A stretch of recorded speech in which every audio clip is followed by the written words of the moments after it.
Good morning, guys. It's Chris from daxtrader.co.uk, and it's Thursday, the 14th of September 2017, and we're going to do the Dax Technical Analysis video for the website. Before we get started, just the usual trading disclaimer, and I'll print that up here as well. Trading the financial markets is risky and involves the risk of losing our invested money. These webinars and videos are provided for educational purposes only. No investment advice here. If you decide to enter a trade on the back of any of these webinars or videos, then please do so entirely at your own risk. All right. So we just done another webinar for the premium guys just a moment ago, which is very, very good, and lots of good stuff that was in there. So a little bit later to doing this one than normally would be. So if you're watching this on YouTube, head on over to daxtrader.co.uk. Go and get yourself a free account so you can read the articles and bits and pieces that are on the site. There's also a course there as well.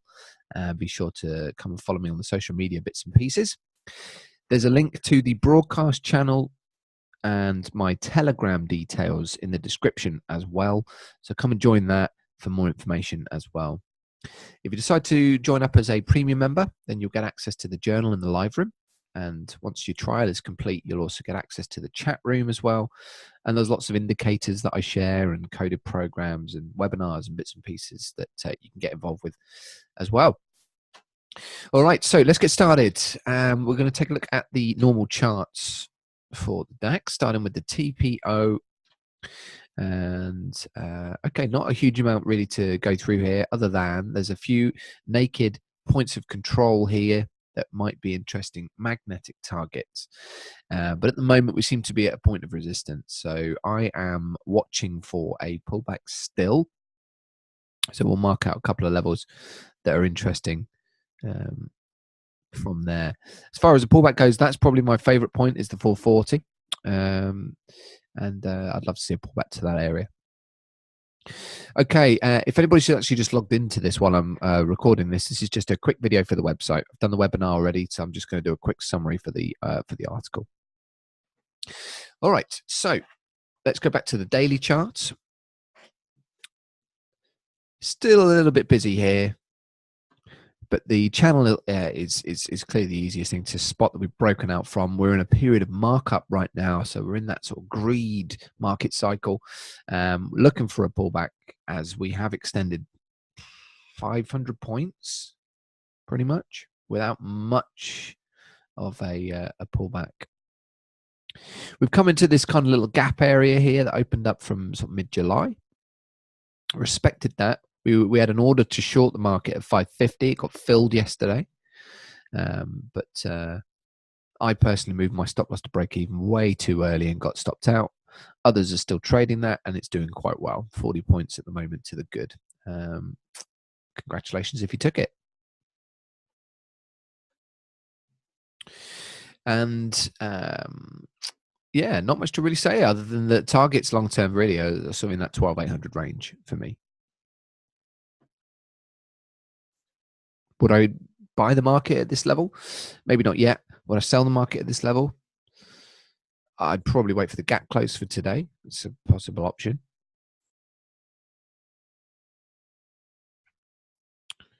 But at the kind of 510 level, you're in a little bit of no man's land.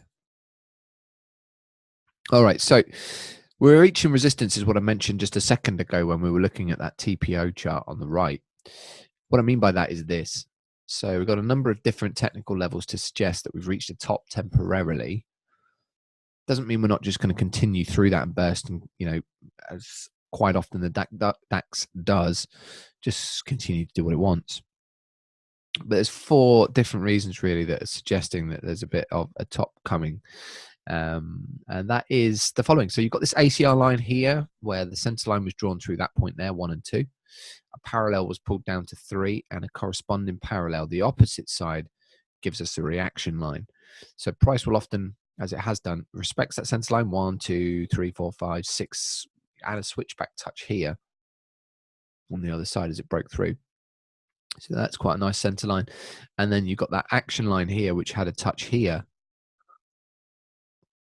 sort of end of August, which kind of indicates the start of this move higher. So we've touched the reaction line, or coming up towards a touch of that reaction line, just short of it, which is the first point. The second thing is that we have a wave. I'm not regularly a wave trader, but if we put a P0 there, 1, 2, 3, 4, 5. So that's another reason. We've also got the previous point of ignition, which was a move that shot lower there. That was where sellers were. A lot of buyers got trapped in that little move there, and would have been sat in a lot of drawdown if they were still in that move until now. But of course, if you had buyers here that want to now just get out of their trade at break even, and let's say there's hundreds of thousands of, I'm sure there's not that many, but 100,000 contracts worth of buyers that were trapped in this, that just seem to dump their positions there, then that's going to obviously cause a lot of additional selling orders. And a reaction line, the extension line. So from the A, B, and C point here, if you use a Fibonacci extension tool, 100% line also comes in there. So it's like 3, 4, 5 different different technical levels to suggest that that's an interesting area. So that's why I had a sell order at 550, which got filled yesterday.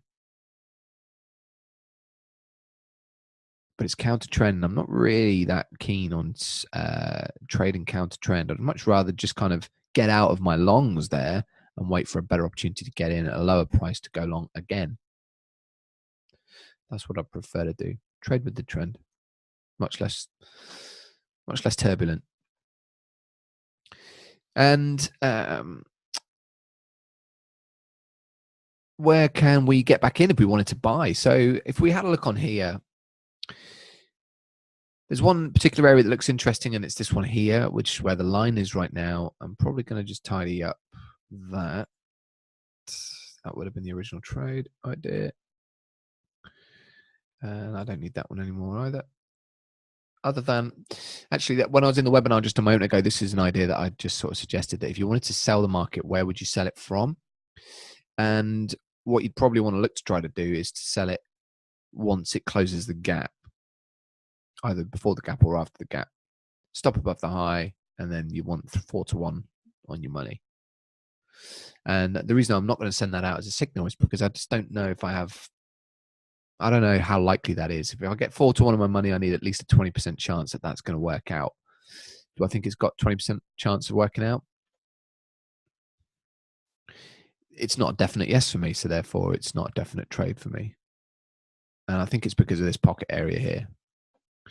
And you've got to think about what is price doing here? What's price telling us? Because with the DAX, it doesn't often tend to respect Fibonacci levels that often. There's just not simply enough liquidity in the market for a self-fulfilling prophecy like Fibonacci to be true all the time. So you watch price action instead. And you'll spot here, as soon as we had this breakout of this box, a lot of sellers would have been interested in getting in here. And as it started to speed up, a lot more sellers would have piled in and been late to the party. Price then turned around and got rejected, leaving a lot of sellers here trapped. So as price starts to turn around, a lot of sellers here are in their trade. They're sort of looking at this thinking, oh, I'm 100 points in drawdown. This is horrible. Can't afford this. Getting scared now. Just want price to come back to where it was so I can dump that trade. And buyers are thinking this as well. Buyers are thinking, oh, I wouldn't mind actually buying here. This looks like an interesting spot to buy. So when it gets here again, not only have you got original sellers buying to get out of their trade, but you've actually got buyers wanting to buy as well. So there's quite a lot of orders at that level that would interest traders. So it's just a spot for me. It looks interesting, and other traders in the group as well. You could technically say that that's also a similar area here. And we start to get a bit of a reaction to it. But I think that's spent now. Anyway, so that's what it looks interesting. So that's the reason why I wouldn't want to be selling at the moment, because how likely it is that move's going to come down to here, because that could slow the trade down. More interested in sort of a trade like that. Anyway, so that was the idea I had. Now, these boxes here, I'm coding one of these at the moment. I'm in the process of coding that for MetaTrader and hopefully Sierra Charts as well, to provide an indicator for the premium guys that's been requested. So I will look at getting that done. It's a really, really good tool in markup and markdown market cycles. Okay, not going to go into too much detail on that. And on the shorter term, I was going to say time frame, it's 100 tick, so it's not really a time frame as such. But again, we've dug into that pocket. I think that's spent now. Didn't get the reaction I've been looking for. So still interested more in getting down here. Possibly just going to watch what price action does. Not going to necessarily put an order out there, but just see what it does. It looks interesting for me.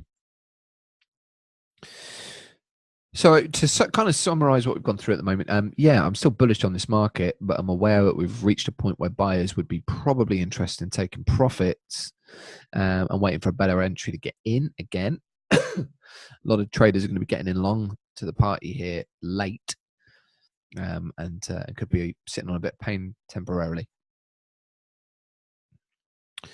Would I sell the market? I mean, yeah, you could say that there's an opportunity to, but I don't think that there is a strong case just at the moment, just because of the strength of this move, to get a kind of 4-to-1 reward to risk trade.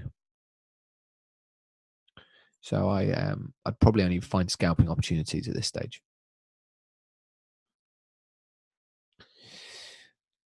And that's kind of it, really.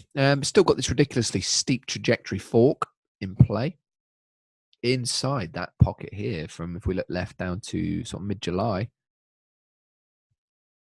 That's interesting. Seems a little bit chaotic, this price action at the moment. But we'll see how that plays out. Okay, let's take a look at the market profile. If we map out the points of controls, so we've got a bit of a low volume node from yesterday, which we've filled. Currently trading inside that right now. So that's spent. We have almost a double distribution yesterday, where the POC is up here at 554. Excuse me. We had another higher volume node down there at 532-ish, which is where price seems to have kind of topped out and respected. So that's an interesting scalp short spot. With sort of a couple of fractured lower volume nodes in there, but not really bothered about that. And then you've got this kind of little area down here, which might catch price, what it kind of temporarily has done already, almost to the tick at 5085. This is on futures. Further down, however, I'm really interested in that POC down there, which was Monday's POC. It's naked, hasn't been touched.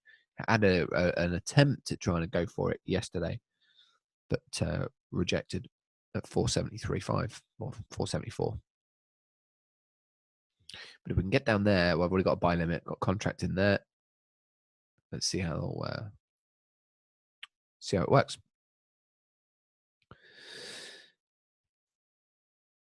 I don't think I have much more to really run through than that. So just be careful today. We're kind of approaching some significant resistance. We could definitely burst through that. If you are in longs, maybe you want to consider taking partials, but certainly not a problem if you continue. Just hold if you got in much lower. Allow for some fluctuation.